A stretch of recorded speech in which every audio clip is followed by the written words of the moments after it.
è soprattutto la dimensione spirituale che mi piace sottolineare, perché alla fine uno passa di qui e mette un occhio in vetrina e scopre un presepio.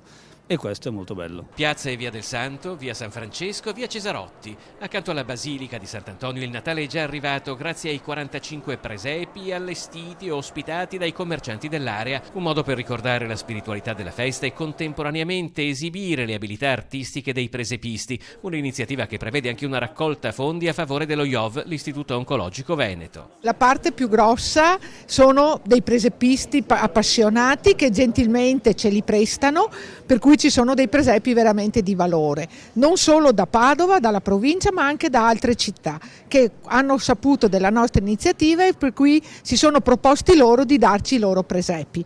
Poi ci sono anche dei presepi fatti dai negozianti, quindi con vecchi presepi di casa, con le figurine di una volta di terracotta, per cui si trova sia l'opera dell'artista ma anche l'opera così spontanea.